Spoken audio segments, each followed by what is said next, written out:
But in all these things, we are more than conquerors through him who loved us, okay?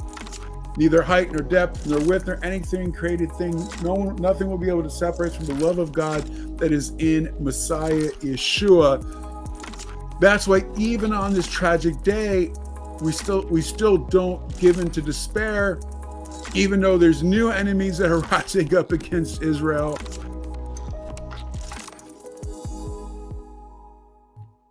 First, I want to share something personal with you. Today is Yom HaShoah.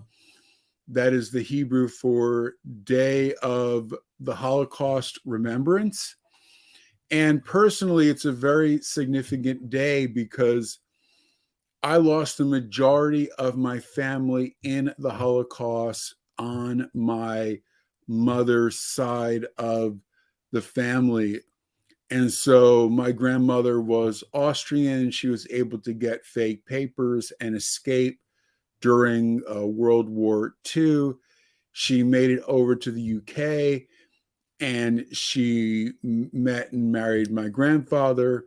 And she got a set of visas and had to decide who she was going to save first, her mom and her dad, or her brother and his wife and their newborn baby. And so it was easiest to get her brother and his wife, and of course, the newborn, the future of the family. And she sent them the visas. They secured a guide to take them across the Alps in France. The guide didn't show up. Them and another couple, they went with the baby, the baby bound and gagged to their back. They walked all day and all night. It was dark, and my great aunt said, I'm not going any further. And they said, we're going to leave you behind. It's too dangerous. They decided not to leave her behind. They woke up the next morning. They were a few feet from walking off a cliff. They made it to a Christian monastery that helped them get into safely over the border into Switzerland, and eventually over to the UK, and eventually over to the United States. Just an incredible story of like kind of the Sound of Music, right? And on the other hand, by the time she got the second visa and got it to her parents, my great-grandparents had been deported on my great-grandmother's birthday and murdered in transit. So my mom didn't grow up with a lot of family. Most of her family died. And so to just be thinking about that, that's one of the reasons why this day is so important to me to never forget. And, if we don't understand history, we are doomed to repeat it.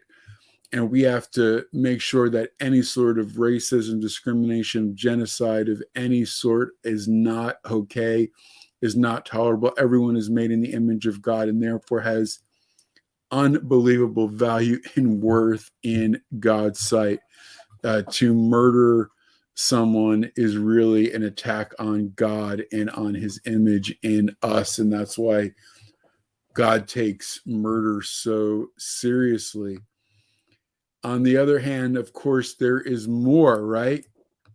There were 6 million Jewish people murdered during the Holocaust. And what's interesting, the Hebrew for 6 is shesh. And you write with 2-letter shins. Well, the numerical value of shin is 300. So 2 shins is 600, right? And when I think of 600, I think of another important event that happened at this time and season in the Bible. Because one of the things that I think it's important to understand is that God works in patterns, right? Whether they're numerical patterns or, more importantly, what God has done in the past is a sneak preview and a picture for how he's going to work in the future. So think about it. At this time, Israel left Egypt, right? And we just celebrated Passover. And not that long ago, right? Just not many days ago, we were reminded that it was 7 days after leaving Egypt, God parted the Red Sea and brought the children of Israel through, right? But God brings the children of Israel out. They come to the It's actually the Reed Sea, not Red Sea. The Yam Suf means Reed Sea. We translate it Red Sea, but it's actually Reed Sea. And then all of a sudden, what happens? Pharaoh changes his mind, right? He decides that he doesn't want to let the children of Israel go, even though they experienced the horrors of the death of the firstborn.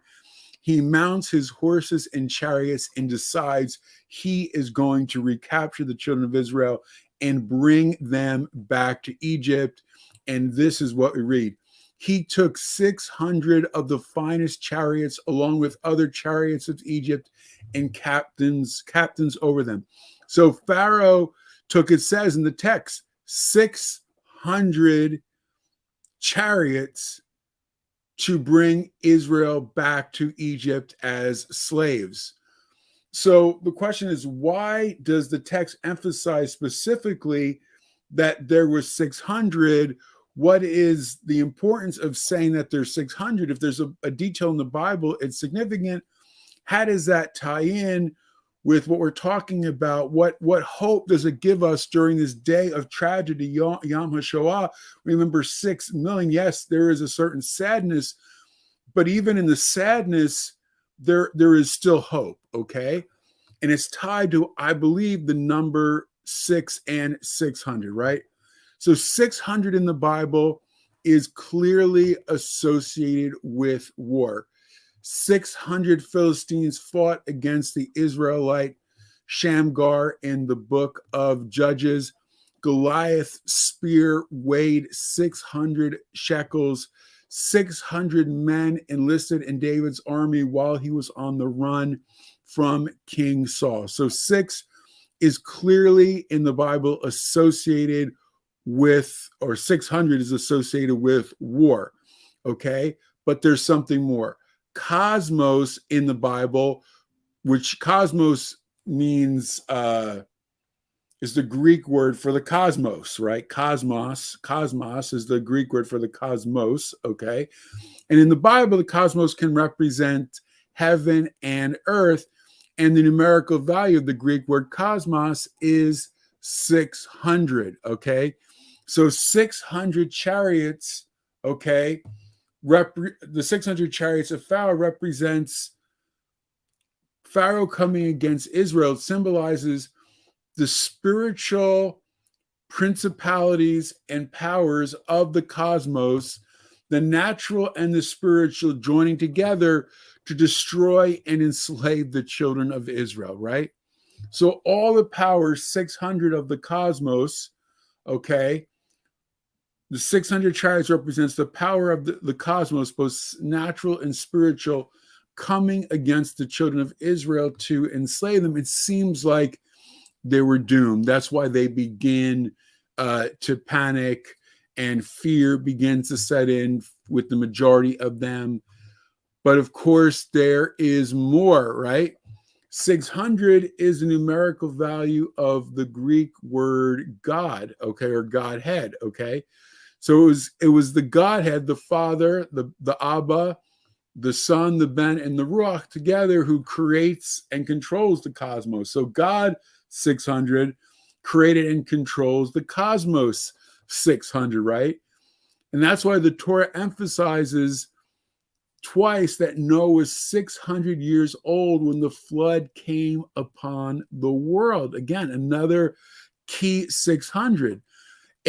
Noah and his family represents the faithful children of God, the righteous remnant who are saved by means of the flood at the age of 600. All the powers of the cosmos, 600, could not overcome them because God, 600, was greater. And so he saved the righteous remnant, Noah and his family, 600, right? So what is this telling us, right? Pharaoh thinks he is a god and that his power is greater than that of the God of Israel and can clearly be victorious over the children of Israel.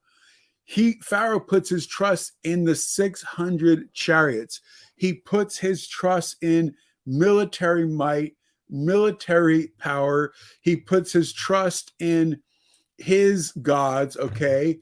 He thinks that as a demigod, he's in control of the cosmos.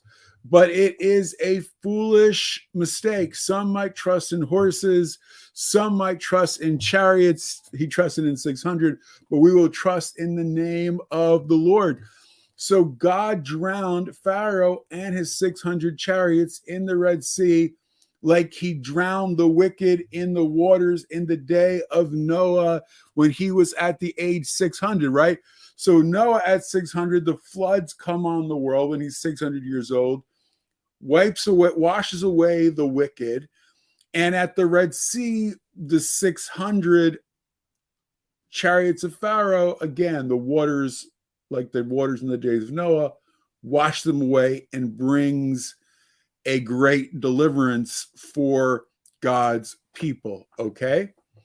So how does this tie in with Yom HaShoah, Holocaust remembrance? Just like God delivered Noah, 600 years old, and like he delivered Israel from the 600 chariots of Pharaoh, okay, that wanted to enslave them, he delivered Israel in the days of Hitler and the Nazis, okay? But of course, there is more, okay? The Gospels tell us, right? Because not only do we celebrate the coming forth out of Egypt at the Passover, but Yeshua dies as the Passover lamb. So this is what Matthew 27:27 says. It says, the governor's soldiers took Yeshua into the praetorium and gathered the whole company of soldiers around them. Well, what's interesting is that the cohort of the praetorium comprised approximately 600 soldiers. Like the 600 chariots of Egypt coming against Israel, the cohort of the 600 Roman soldiers of the Praetorian Guard represent the powers of the cosmos 600 coming against Yeshua to destroy him. At the very same time, the 600 chariots tried to destroy the children of Israel. The 600 of the cohort of the Praetorium tries to destroy the one man Israel, the king of Israel, the representative of Israel, Yeshua, Jesus. So the rulers of the world, both human and spiritual, thought that they had the upper hand. But in the end, God delivered Yeshua, Jesus, and actually turned the plans of his enemies on their head and brought salvation just like he did for Noah. He brought salvation just like he did for Israel.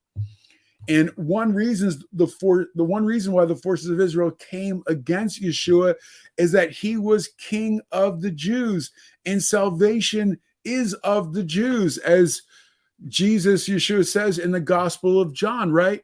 They're trying to destroy the one from Israel comes salvation, should destroy the anointed one. The king of Israel is the enemy's thinking, is the world's thinking, and will wipe out God's plan and promises, okay?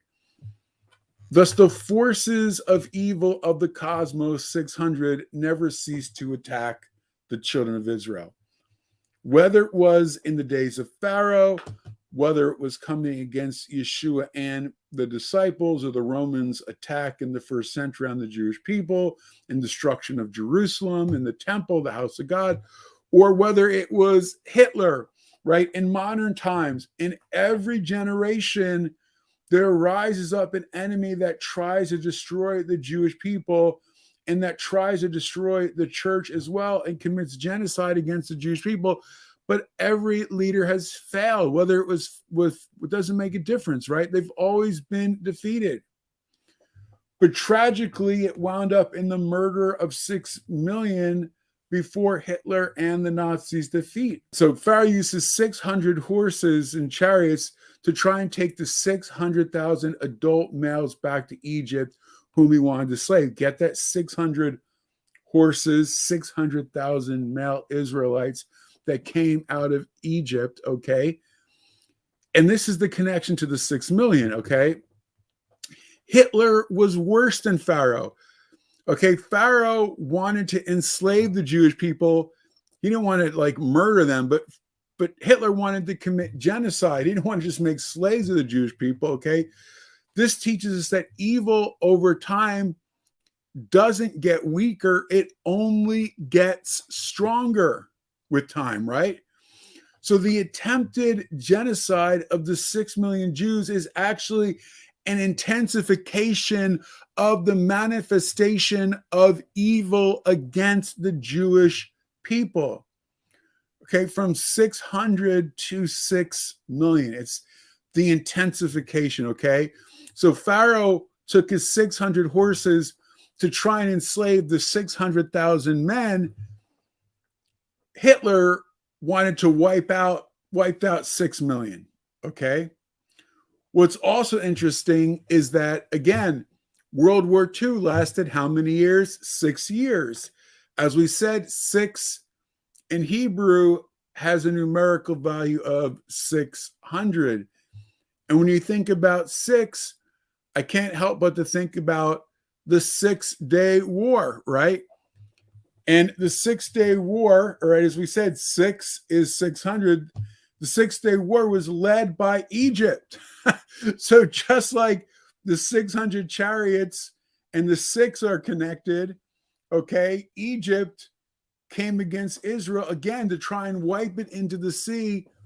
1967. Again, another 6. There's all sorts of 6s involved in the 6-Day War. But God allowed a supernatural victory, okay? But of course, there's more. Exodus 19:4 states this: you yourselves have seen what I did to Egypt, how I carried them on eagle's wings and brought you to myself. Well, the phrase eagle's wings, eagles equals 600, okay? So again, the promise that God would bear his people like an eagle to keep them safe, like an eagle carries its babies on their back to protect the babies even above itself, okay? So the Godhead, God 600, will always gather his children under his eagle's wings 600 and deliver them from the forces of evil represented by the 600 chariots of Egypt, the 600 of the Roman cohort, and those principalities and powers of the cosmos equaling 600. It, as Romans 8 states, if God is for us, who can be against us? But in all these things, we are more than conquerors through him who loved us, okay? Neither height nor depth nor width nor anything created thing, nothing will be able to separate us from the love of God that is in Messiah Yeshua. That's why even on this tragic day, we still don't give in to despair, even though there's new enemies that are rising up against Israel all the time. We never fear because God is near and is greater than the powers of this world, the principalities and powers in the natural and in the spiritual of this world. The pharaohs and the Hitlers of this world will ultimately the Antichrist, the spirit of Antichrist is coming into the world strong today, will attempt to do horrible things to Israel and the church, but will always ultimately fail. And whether it's an attack against the Jewish people or against the church, or whether it's a personal attack against you and your family, it's going to fail. Where are the Egyptians, the pharaohs of Egypt today? Where are the Assyrians? Where are the Babylonians, the Romans, and the Nazis? They're not significant. They're all gone.